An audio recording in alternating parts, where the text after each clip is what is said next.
అందరికీ నమస్కారం అండి. తెలుగు స్టోరీ బుక్ ఛానల్కి స్వాగతం. ఇప్పుడు మనం డి కామేశ్వరి గారు రచించిన ఇంటింటి కథ అనే కథలోని 6వ భాగాన్ని వినేద్దామా? నెల రోజులుగా వెంకట్రావు గారు పక్క మీద నుంచి లేవడం లేదు. ఆయనకి నెల క్రితం హార్ట్అటాక్ వచ్చింది. దాంతో మనిషి చాలా నీరసపడిపోయారు. డాక్టర్ నెల రోజులు బెడ్ రెస్ట్ తీసుకోమండంతో సెలవు పెట్టి ఇంటి పట్టున ఉండక తప్పలేదాయనకి. ఈ నెలలో డాక్టర్లు, మందులు, ఆసుపత్రి చుట్టూ తిరగడానికైతేనే చాలా ఖర్చయి చేతిలో దమ్మిడి లేకుండా అయింది ఆయన పని. వసంత ఉద్యోగంలో చేరాక కాస్త వడ్డున పడ్డట్టయింది ఆయనకి.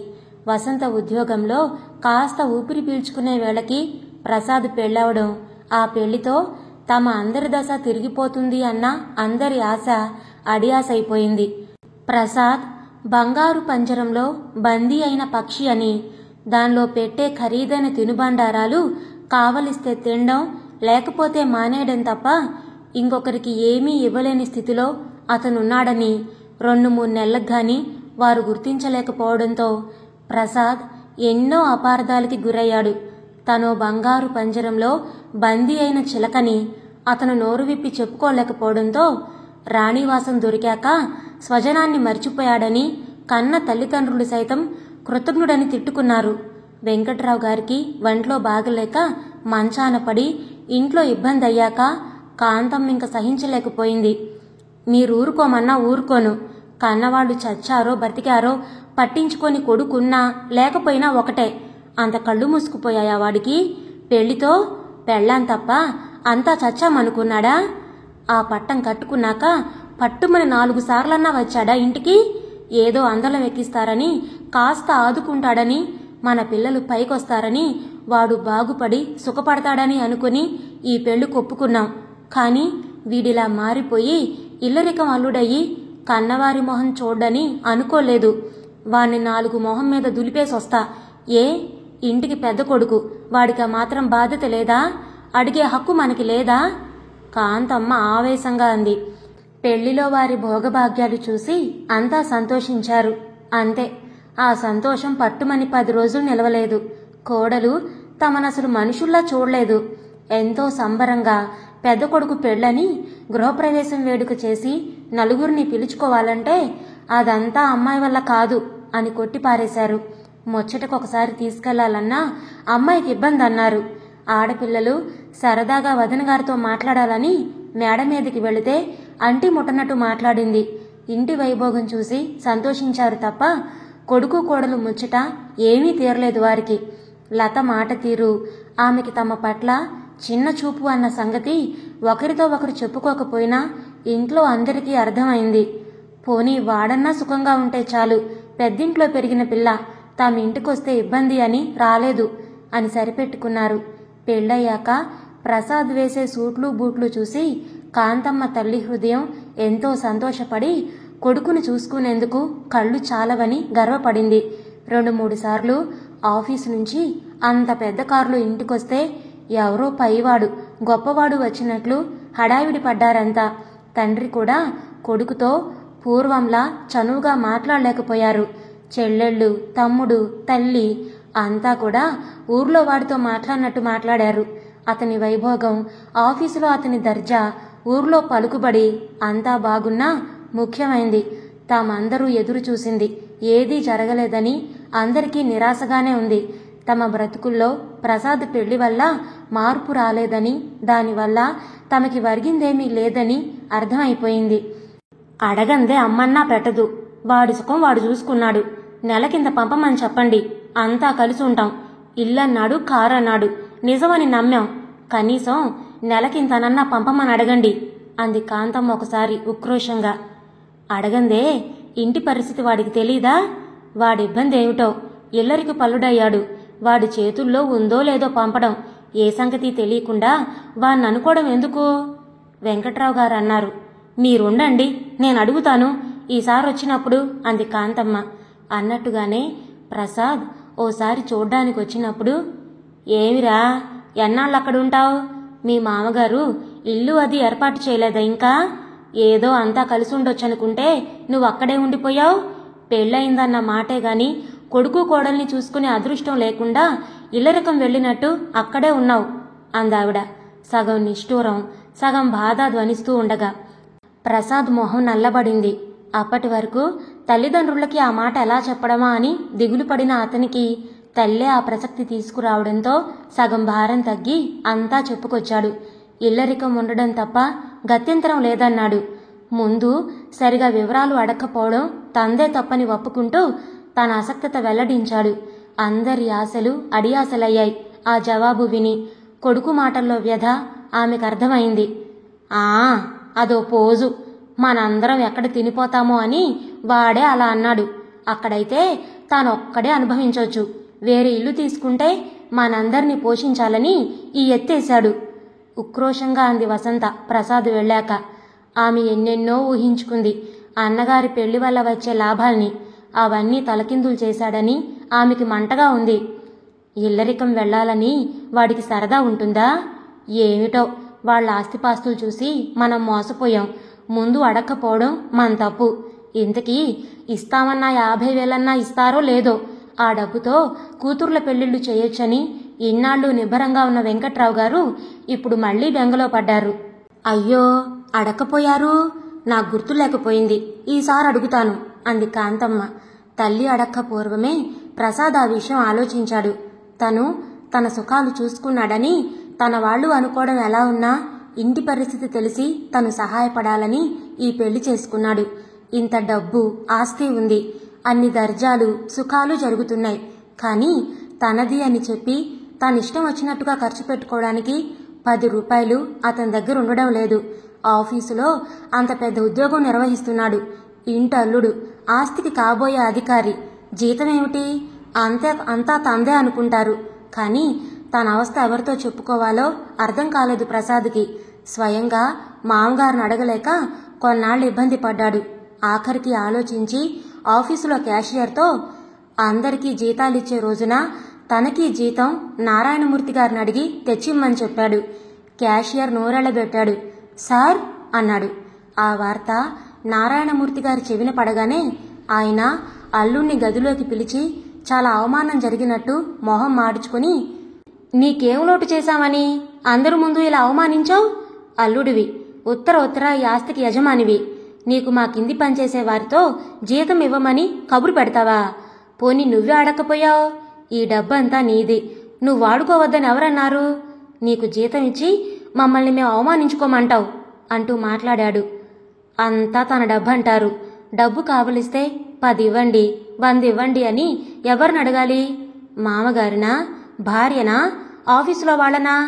సినిమాకి వెళ్లాలన్నా, స్నేహితులతో ఏ హోటల్కి వెళ్లాలన్నా జేబులో డబ్బు లేక ఎవరిని అడగాలో తెలియక అతను పడే అవస్థ దేవుడికే ఎరుక. అందుచేత మామగారు అలా నిష్ఠూరంగా మాట్లాడినా తగ్గిపోకుండా, లేదండి, ప్రతిసారి ఎవరిని అడగమంటారు? నా ఖర్చులు కొన్ని నాకుంటాయి, నా వాళ్లకి కొంత పంపాలి. అందుచేత నేను చేస్తున్న ఈ ఆఫీస్ పనికి జీతం ఇంత అని నిర్ణయిస్తే అందులో నా ఖర్చులు జరుపుకుంటాను. నీకెప్పుడు కావలిస్తే అప్పుడు అడిగి తీసుకోవోయ్. నన్ను అడగడం మొహమాటమైతే అమ్మాయిని అడుగు. అంతేగాని నీకో జీతం ఇచ్చి పెట్టుకుంటే ఆఫీసులో నా పరువేం కావాలి? లతని అడగడం అంటే ఏమిటో అతనికి తెలుసు. అందుచేత అతను చాలా ఖచ్చితంగా, లేదండి, మగవాణ్ణి, నా చేతిలో డబ్బు లేకుండా భార్యని అడిగి తీసుకోవడం అంటే ఎలా ఉంటుందో మీరు మగవాళ్ళు గనక తెలుస్తుంది. ఎంత ఇల్లరికం అల్లుడైనా నాకు మానమర్యాదలుంటాయి కదండి. నా కూరికినే ఇవ్వద్దు. ఆఫీసులో ఇదివరకు మేనేజర్కి ఎంత ఇచ్చేవారో నాకంతే ఇవ్వండి అన్నాడు చాలా ఖచ్చితంగా. నారాయణమూర్తి చాలా నొచ్చుకున్నట్టు మొహం గంటు పెట్టుకుని, సరే నీ ఇష్టం, నలుగురిలో నా పరువు గురించి నీకు అక్కర్లేదనుకుంటే అలాగే జీతం తీసుకో అన్నాడు. ఆ మాటల్ని లెక్క చేయకుండా ప్రసాద్ గదిలో నుంచి వెళ్ళిపోయాడు. కాసేపటికి క్యాషియర్ 2,000 తీసుకొచ్చి ఇచ్చాడు. ఆ సాయంత్రం ఇంటికి రాగానే లత అతనితో యుద్ధానికి తలపడింది. గదిలోకి రాగానే చురచురా చూస్తూ, మా డాడీని అవమానించడానికి మీకెన్ని గుండెలు? మా ఉప్పు తింటూ ఆయన్నే అవమానిస్తారా? ప్రసాద్ అలిసిపోయి చిరాగ్గా వచ్చాడేమో. కయ్యానికి కాలు దువ్వుతూ రాక్షసిలా ఇంత నోరు చేసి మాట్లాడుతున్న భార్యని చూసేసరికి చిర్రెత్తింది. మీ ఉప్పు ఊరికే తినడం లేదు, చాకిరీ చేసి మరీ తింటున్నాను. నీలాంటి దాన్ని పెళ్లాడ్డానికి మీ నాన్నగారు కట్టిన వెల తింటున్నాను అన్నాడు తిరస్కారంగా చూస్తూ. ఇంట్లో పడి తింటున్నది చాలక ఇంకా మీకు జీతం కావాల్సి వచ్చింది. అడగడానికి అభిమానమన్నా అనిపించలేదు. మమ్మల్ని అవమానించడమే మీ ఉద్దేశం అయితే సరే. ఈ రోజు నుంచి జీతం తీసుకుంటున్నారు కనుక మనం ఇక్కడున్న ఖర్చు, నా మందులు, నా పనివాళ్లు, మన తిండి అన్నింటికీ లెక్క కట్టిచ్చేయండి మా నాన్నకి. ప్రసాద్ తెల్లబోయాడు. ఆమె కుటిలత్వం అర్థమైంది. అతని చేతిలో డబ్బుంటే ఆమెకి లొంగి ఉండడని, ఆ డబ్బు ఖర్చు పెట్టించడానికి అలా అందని అర్థం కాగానే అతనిలో ఆవేశం, ద్వేషం పొంగింది. లత మందులు, తిండి, తమ ఖర్చు అన్నింటికీ పోగా ఏం మిగలదని, తండ్రికేమీ ఇవ్వలేనని అర్థమైంది. అతనిలోనూ పంతం హెచ్చింది. తప్పకుండా నా పెళ్ళాన్ని నేను పోషించుకుంటాను. ఇక్కడుండగా ఖర్చివ్వాల్సిన అవసరం లేదు. వేరే ఇల్లు చూస్తాను.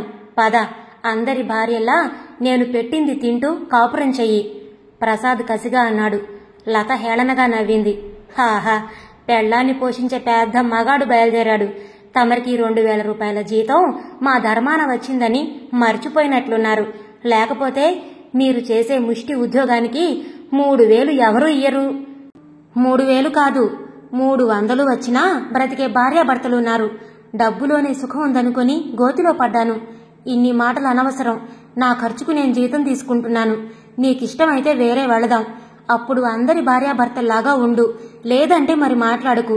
ఈ 2000 ఏం చేసేది నీకనవసరం. నీకే కాదు, నాకు తల్లిదండ్రులున్నారు.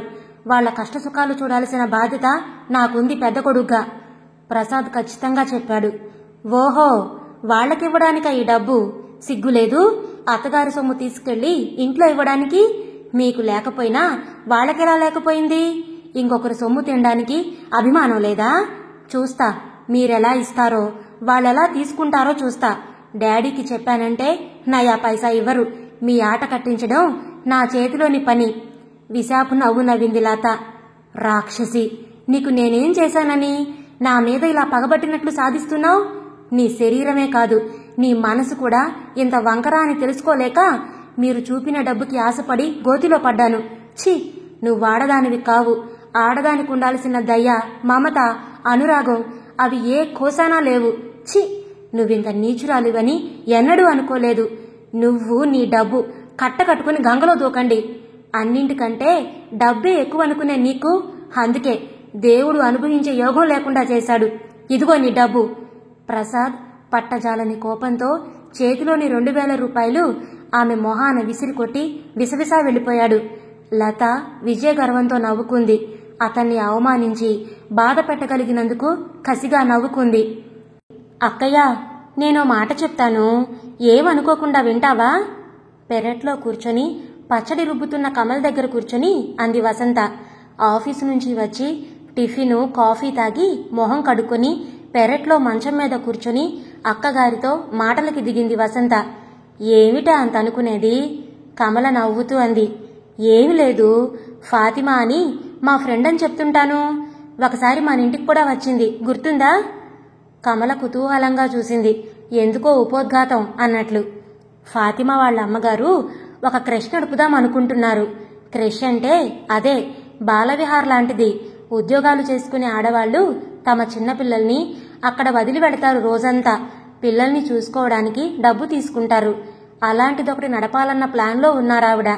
ఆవిడికి సాయంగా ఇంకొకరిని తీసుకోవాలనుకుంటున్నారు.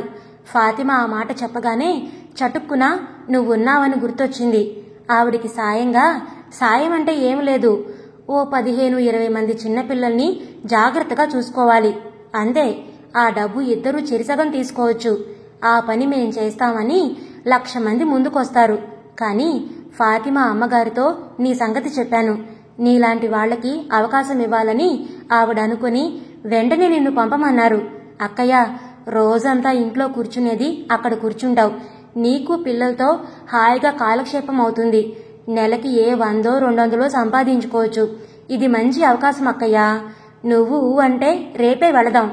వసంత ఆగి అక్కగారి వంక చూసింది. నేనేం చేయగలను? నాకేం తెలుసు? కమల తడబడింది. తెలియడానికి ఏముందక్కయ్యా? నీకు పిల్లలు పుడితే వాళ్ళని చూసుకునేదానివి కదా. వాళ్ళకి పాలు పట్టడం, ఏడిస్తే ఆడించడం, అంతేగా. కానీ నువ్వు టైప్ నేర్చుకో, ఉద్యోగం అన్నావు. కమల ఆర్దోక్తిలో ఆగిపోయింది. ఇది ఉద్యోగమే కదా అక్కయ్య. ఆ టైపు నేర్చుకొని పరీక్షలు పాస్ అయ్యాక ఉద్యోగం వెంటనే దొరుకుతుందనేముంది? టైపు పరీక్షలు పాస్ అవడం ఓ ఏడాది, ఉద్యోగం దొరకడం మరో ఏడాది. ఇదంతా ఏమీ లేకుండా నెలకో 200 సంపాదించుకునే అవకాశం వస్తుంటే వదులుకోవడం తెలివి తక్కువ అక్కయ్య. అందులోనూ నాన్న ఇప్పుడు నీ మీద ఓ 50-60 ఖర్చు పెట్టే స్థితిలో కూడా లేడు. నీ టైపుకి బస్సు ఛార్జీలు ఇవన్నీ 50-60 అవుతాయి. నీ అదృష్టం కొద్దీ నీకు అవకాశం వచ్చింది. వదులుకున్నావంటే విచారిస్తావు, ఆలోచించుకో. అమ్మా నాన్న ఏమంటారో? ఏమంటారు? వాళ్ళున్న స్థితిలో 200 వస్తుంటే చేదా? వాళ్ళ మాట ఎలా ఉన్నా నీకు కాలక్షేపం, నీ బ్రతుకు నువ్వు బ్రతకగలవు అన్న ధైర్యం ఉండాలి కదా. నా మాట విని ఒప్పుకో అక్కయ్య. కమల సాలోచనగా తలాడించింది. కమలని ఒప్పించడంలో కమల మీద శ్రద్ధ, జాలి మాత్రమే కాక వసంత స్వార్థమూ ఉంది. ఇంట్లో పరిస్థితి బొత్తిగా బాగలేదు. తన జీతంలో 100 రూపాయలు కూడా తనకి మిగుల్చుకోవడం కష్టంగా ఉంది. కమల ఏ 200 సంపాదిస్తే తను కాస్త ఖర్చు పెట్టుకోవచ్చని వసంత ఆశ. వసంత చెప్పింది విని వెంకట్రావు గారు గాఢంగా నిట్టూర్చారు. బాధ్యత తీసుకోవలసిన కొడుకు ఇంకొకరి పంచన బానిస బ్రతుకుతున్నాడు. ఆడపిల్లల కష్టం మీద బ్రతకాల్సిన దుస్థితి పట్టింది. కానీ ఎండమ్మా, వద్దనే శక్తి లేదు. దానికి ఓ కాలక్షేపం, దాని బ్రతుకు అతి బతకగలదు అనే మనస్థైర్యం ఉండడం మంచిదే. నా తర్వాత ఏ అన్నదమ్ములు ఆదుకోరని అర్థమైపోయింది కదా. ఆయన గొంతు రుద్ధమైంది. కాంతమ్మ కన్నీళ్లు పెట్టుకుంటూ, దాని రాత అలా తగలడింది. ఉద్ధరిస్తాడనుకున్న కొడుకు అలా అయ్యాడు. ఇంకా దాని కష్టం కూడా తినే గతి మాకు పట్టింది అంది. అమ్మా, ఏమిటా పిచ్చి మాటలు? ఉద్ధరించాల్సింది కొడుకులేనా? ఏ ఆడపిల్ల ఎందుకు పనికిరాదనా మీ ఉద్దేశం? ఆడపిల్ల డబ్బు తినకూడదని ఎక్కడైనా రాసుందా? అవన్నీ పాతకాలం మాటలు. ఈ రోజుల్లో మగపిల్లలతో పాటు ఆడపిల్ల సమానమే. తల్లిదండ్రులు ఏనాడైతే ఆడపిల్ల అని నీరసంగా అనుకోవడం మానుతారో ఆనాడు మన మధ్యతరగతి సంసారాలు బాగుపడతాయి. ఆవేశంగా అంది వసంత. ఎంతసేపు కొడుకు అనుకుంటూ వాడిని నెత్తికెక్కించుకొని వాడు పెట్టకపోయినా వాడినే పట్టుకు వేలాడతారు తప్ప కూతురు తమ పిల్లలేనని, ఆమె కొడుకు కంటే ఎందులో తక్కువ కారని ఎందుకు అర్థం చేసుకోరో ఈ తల్లిదండ్రులు. చాలేవే తల్లి, మాటకి ముందు ఉపన్యాసాలిస్తావు. కాంతమ్మ విసుక్కుంది. ఫాతిమా తల్లి చేయాల్సిన ఏర్పాట్లన్నీ చేసింది. ఓ పెద్ద కారు షెడ్డు అద్దెకి తీసుకొని పిల్లలకి కావలసిన బొమ్మలు, చాపలు, ఒక స్టవ్ అన్నీ అమర్చింది. మొత్తం 25 మంది పిల్లల్ని చేర్చుకుంది. కమలకి 200 జీతం ఇచ్చేందుకు మిగతా లాభ నష్టాలు ఆవిడవే. కమల ఉదయం 9 గంటలకే బయలుదేరి వెళ్లి సాయంత్రం 5-5:30 వరకు అక్కడుండి తల్లులకో తండ్రులకో పిల్లల్ని అప్పజెప్పి ఇంటికి చేరేసరికి సాయంత్రం 6 అవుతుంది. మధ్యాహ్నం టీ అక్కడే చేసుకుంటారు. ఇంట్లో నుంచి ఏదో టిఫిన్ తీసుకెళ్లేది. చిన్న చిన్న పిల్లలతో, రకరకాల వయసు పిల్లలతో క్షణం తీరిక లేకుండా వాళ్ల ఆలనా పాలనా చూస్తూ ఉంటే రోజులు ఎంత త్వరగానో గడిచిపోసాగాయి కమలకి. ఆ ఉద్యోగం ఆరంభించాక వసంతకి రోజుకి 10 సార్లు మనసులోనే కృతజ్ఞతలు సమర్పించుకుంది. బయటకొచ్చి నలుగురిలో తిరిగి రోజూ బస్సుల్లో వెళ్లి రావడంతో పూర్వపు బెదురు తగ్గి తను ఓ మనిషినన్న ఆత్మవిశ్వాసం అబ్బింది. తన బ్రతుకు 25 ఏళ్లకే ముగిసింది అన్న భావన క్రమంగా తగ్గిపోయి బతుకు పట్ల నూతన ఉత్సాహం కలిగింది. తన ముందు ఇంత జీవితం ఉండగా తనెందుకు దిగులుతో మగ్గిపోయి బ్రతకాలి? ఏమో, వసంత అన్నట్టు తన అదృష్టం బావుంటే ఎప్పుడో ఎవరో మళ్లీ తన జీవితంలో ప్రవేశించొచ్చు. ఇంట్లో పచ్చడి రుబ్బుకుంటూ కూర్చుంటే ఆ అవకాశం ఎలా వస్తుంది? తన అదృష్టం కొద్దీ ఈ ఉద్యోగం వచ్చింది అని సంతోషపడింది. ఫాతిమా తల్లి రజియా స్నేహశీలత, అభిమానం, ఆదరణ మరింతగా ఆమెని ఆకట్టుకుని తను ఆమె దగ్గర ఉద్యోగం చేస్తున్నాను అన్న భావంతో కాక ఆమె బాధ్యతలు కూడా సంతోషంగా తన మీద వేసుకుని చెప్పినవి చెప్పనివి కూడా చేసేది కమల. కమల జీవితం ఓ గాడిన పడినందుకు కాంతమ్మ, వెంకట్రావు గారులు ఆనందించారు. 2 కూతుర్ల సంపాదనతో ఇంట్లో ఆర్థిక చిక్కులు కాస్త తగ్గి ప్రతిదానికి వెతుక్కునే అవస్థ తగ్గింది. ఇప్పుడు ఇంకా ఆయన ఎదుర్కొంటున్న సమస్య వసంత, మాలతి 2 పెళ్లికెదిగి కూర్చున్నారు. ఇద్దరి పెళ్లిళ్ళు ఎంత తక్కువలో చేయాలన్నా చెరి 15,000 ఖర్చు పెట్టాలి. ప్రసాద్ అత్తగారిస్తానన్న 50,000 ఇస్తారా? ఇస్తారని, ఆ డబ్బుతో పెళ్లిళ్ళు పేరంటాలు జరుగుతాయని ఆశ పెట్టుకున్నాడు. కానీ చూస్తే వాళ్ళు డబ్బిచ్చేలాగా కనబడడం లేదు. కొడుకు బొత్తిగా ఇల్లరికి పల్లుడైపోయాడు. వాణ్ణి చూస్తే వాడు సంతోషంగా ఉన్నట్టు లేడు. మేడల్లో ఉన్న, కారుల్లో తిరుగుతూ ఉన్న కొడుకు మొహం కళగా, సంతృప్తితో, ఆనందంతో ఉండడం ఆయన కంటబడలేదు. అలాంటి వాళ్ళని డబ్బిమ్మని ఎలా అడగడం? అడగందే అమ్మన్నా పెట్టదు. నెలకింతని ఎలాగో ఇవ్వడం లేదు. కనీసం పెళ్లిలో ఇస్తానన్న ఆ డబ్బన్నా పుచ్చుకొని ఇమ్మనండి. మెడ మీద తలకాయ ఉన్న మగాడికి కట్నం ఇచ్చి కాళ్ళు కడుగుతున్నారు. అలాంటిది అవిటి పిల్లని చేసుకున్నందుకు ఆ మాత్రం కట్నం ముట్ట చెప్పడం అబ్బురం ఏమిటి? తిన్నగా వియ్యంకుణ్ణి అడగండి అంది కాంతమ్మ తీవ్రంగా. తిన్నగా వియ్యంకుణ్ణి అడగకపోయినా కొడుకోసారి ఇంటికొచ్చినప్పుడు మనసులో మాట నసుకుతూ బయట పెట్టాడాయన. ప్రసాద్ మొహం మ్లానమైంది. లత సంగతి తెలిసాక 50,000 కాదు కదా, 50 రూపాయలు రాబట్టడం కూడా ఎంత కష్టమో అర్థమయ్యి తండ్రికి ఏం జవాబు చెప్పాలో అర్థం కాక నల్లబడిన మొహాన్ని దించుకొని అడుగుతా మామగారిని అని మాత్రం అనగలిగాడు. గట్టిగా అడగరా, ముందు ఇంత ఇస్తాం అంత ఇస్తామని ఆశ పెట్టి వట్టి చేతులు చూపించారు. నిక్షేపం లాంటి కుర్రాన్ని ఇల్లరికం పంపుకున్నాం ఈ డబ్బు కాసపడి. అడుగు, ఆయనంతటా ఆయన ఇస్తానన్నదేగా అంది కాంతమ్మ. ప్రసాద్ తల మరింత వంగిపోయింది. తల మాత్రం ఊపాడు. హలో మిస్ వసంత, ఏమిటి బస్ కోసం వెయిట్ చేస్తున్నారా? రండి, కారెక్కండి, దారిలో డ్రాప్ చేస్తాను. బస్ స్టాప్లో నిల్చున్న వసంతం చూసి కారాపాడు ఆమె బాస్. వసంత గాబరాతో తబ్బిబ్బవుతూ, అబ్బే ఎందుకు సార్, బస్సు వచ్చేస్తుంది, మీకెందుకు శ్రమ? తడబడుతూ అంది. బాస్ నవ్వుతూ, శ్రమే ఉంది, కారెక్కకపోయినా నడపాలిగా అన్నాడు అదోలా చూస్తూ. కమాన్ రండి, ముందు సీటు తలుపు తెరుస్తూ అన్నాడు. వసంతకి గుండెలు వేగంగా కొట్టుకున్నాయి. తను ఎప్పుడూ ఆలోచించే సంఘటన ఎదురైనా ఏం చెయ్యాలో, ఏం మాట్లాడాలో తెలియక కారులో ముడుచుకొని కూర్చుంది. ఎన్నిసార్లు అనుకుంది తనలా బస్టాప్లో నిల్చుంటే బాస్ లిఫ్ట్ ఇస్తాడని. తను మనోహరంగా చూస్తూ థ్యాంక్స్ అంటూ దర్జాగా నడిచొచ్చి సీట్లో కూర్చుని నవ్వుతూ, థ్యాంక్స్ సార్, ఒక్క రోజైనా బస్ కోసం వెయిట్ చేసే బాధ తప్పించారు అంటుంది. కారులో వెళుతూ ఉంటే అతను తనని ఎన్నో విషయాలు అడుగుతాడు. ఈలోగా ఓ పెద్ద హోటల్ ముందు కారు ఆపుతాడు. తనని అడగకుండానే, కమాన్ వసంత, కాఫీ తాగి వెళదాం అంటూ పిలిచి కాఫీతో పాటు ఏవేవో ఆర్డర్ చేస్తాడు. తింటున్నంతసేపు తన వంకే మింగేస్తున్నట్టు చూస్తూ ఉంటాడు. తను సిగ్గుతో కళ్ళు వాల్చుకుంటుంది. మరొక రోజు సినిమాకి టికెట్లు బుక్ చేశాను రమ్మంటాడు. ఇంకో రోజు పుట్టినరోజుకి పెద్ద పార్టీ ఇస్తూ ఆఫీసులో తనొక్కరితోనే పిలుస్తాడు. ఇలా రకరకాలుగా ఊహించిన తను ఆ పరిస్థితి నిజంగా వచ్చేసరికి ఎందుకు తడబడుతుంది? చచా, ఎప్పుడూ కారెక్కని బైకులా అలా కూర్చుందేమిటి? దర్జాగా విండో మీద చెయ్యి పెట్టి కూర్చోవాలి. హలో, ఏమిటలా కూర్చున్నారు? మాట్లాడండి, ఇది ఆఫీస్ కాదు, బాస్లా ట్రీట్ చేయడానికి చనువుగా అన్నాడు.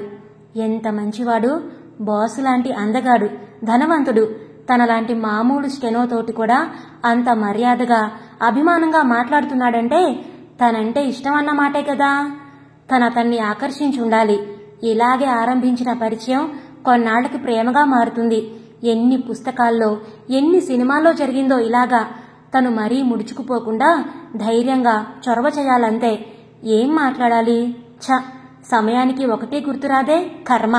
ఉత్తునే కూర్చుని కలలు కంటుంది కానీ సమయానికి ఏం చేయాలో తోచదు కదా.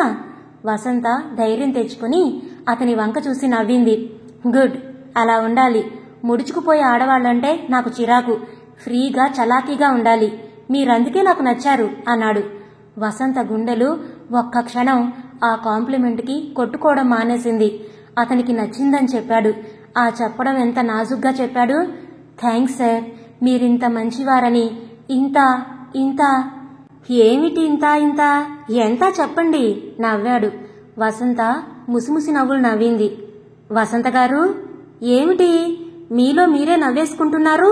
బస్సు వస్తుంది పదండి. చుట్టూ ప్రపంచాన్ని మర్చిపోయి తనలో తాను నవ్వుకుంటున్న వసంతని విచిత్రంగా చూస్తూ బస్సు వస్తుంటే పిలిచాడు మూర్తి. వసంత ఉలిక్కి పడింది. ఎదురుగా మూర్తి. మొహం చిట్లించింది. ఇది ఊహేనా? చక్కటి ఊహా చిత్రాన్ని భగ్నం చేసిన మూర్తి మీద కోపం ముంచుకొచ్చింది. ఛీ, ఈ జిడ్డు మొహంగాడు ఒకడు ఎప్పుడు వెనకాలే ఉంటాడు. కర్మకాలి, వాడిల్లు తమ వీధిలోనే ఉండాలా? ఛ, ఈ బస్సుల కోసం వెయిట్ చేసి చేసి విసుగు పుడుతుంది. కార్లలో జామ్మని పోయేవాళ్ళు కాస్త లిఫ్ట్ ఇస్తే ఎంత బాగుంటుంది. అంత పెద్ద కారులో బాస్ ఒక్కడూ వెళ్ళకపోతే తమని కాస్త ఎక్కించుకుంటే ఏం పోతుంది? పరిచయం పెరిగాకే లిఫ్ట్ ఇస్తాడు. ఏది, ఇంకా తను కొత్తగా జాయిన్ అయింది కదా, ముందు నుంచే చనువు ఎలా చూపిస్తాడు? తనను తాను నమ్మించుకుంటూ బస్ ఎక్కింది వసంత. ఏమిటండి ఆ జోకు? మీలో మీరే నవ్వుకోకపోతే నాకు చెప్పకూడదా? మూర్తి చనువుగా అడిగాడు. జోకుట జోకు, వీడి పిండాకుడు మొహం అప్రసన్నంగా పెట్టి, హా, ఏదో గుర్తుకొచ్చి అంటూ మాట తుంచేసింది. పాపం మూర్తి చిన్నబుచ్చుకున్నాడు. తనెంత చేరువవుదామంటే ఆమె అంత దూరం అవుతుంది. వసంత తనతో పరిచయానికి ఏమాత్రం ప్రోత్సాహం ఇవ్వడం లేదన్నది మూర్తికి 3 నెలలుగా అర్థమవుతుంది. అప్పుడప్పుడు వసంత మొహంలో కనిపించే అహంకారం, తృణీకారం చూసి, ఏమిటి ఆ అమ్మాయి పొగరు, ఏం చూసుకొని అంత గర్వం అనుకుని, ఛ, వెర్రి వెధవలా తనంటే లెక్కలేనావిడ వెంటబడ్డమేమిటి అని తనని తాను మందలించుకునేవాడు. కాని అతడికి తెలియకుండానే వసంత కంటబడేసరికి అతని నిర్ణయం, పట్టుదల సడలిపోయేది. వసంత కోసం ఇంటికెడితే ఆమె స్నేహం దొరకలేదు గాని మిగతా అందరూ చక్కగా మాట్లాడతారు. అంటీ ముట్టనట్టుగా మాట్లాడే వసంతం చూసి అది ఆ అమ్మాయి స్వభావమేమో అనుకోవడానికి మిగతా వాళ్లతో ఆఫీసులో చక్కగా మాట్లాడుతుంది. ఆ ఫాతిమా, వసంత ఇద్దరూ ఆఫీస్ అంతా సీతాకోక చిలుకల్లా తిరుగుతూ చిలక పెట్టల్లా వాగుతూ ఉంటారే. తను అనవసరంగా ఆమె మీద లేనిపోని ఆశలు పెట్టుకున్నాడేమో. ఓసారి అడిగేస్తే, అడిగేసి తేల్చేసుకుంటే ఏమని అడగాలి? అడిగే ధైర్యం లేక, ఏమడగాలో తెలియక, అడిగే అవకాశము దొరక్క మూర్తి తటపటాయించాడు. తనది 1 సైడ్ అని రోజులు గడిచే కొద్దీ అతనికి అర్థమైనా ఏదో ఆశ ఇంకా అతన్ని వీడలేదు. ఇల్లు సమీపిస్తూ ఉండగా ధైర్యం కూడదీసుకుని, వసంత గారు, ఓ చిన్న మాట, మీతో ఒక్క విషయం మాట్లాడాలి. రేపు ఆదివారం అలా పబ్లిక్ గార్డెన్స్ వైపు రాగలరా? తడబడుతూ మెల్లిగా అన్నాడు. వసంత చురుగ్గా అతని వంక చూసింది. ఆ చిన్న మాటేదో చెప్పడానికి పబ్లిక్ గార్డెన్స్ దాకా ఎందుకు? ఇంటికి చేరడానికి 5 నిమిషాలు పడుతుంది. నడుస్తూ మాట్లాడవచ్చుగా అంది అతన్ని సూటిగా చూస్తూ. అతని మొహ కవళికలు చూసి అతను అడగబోయేదేమిటో ఊహించింది వసంత.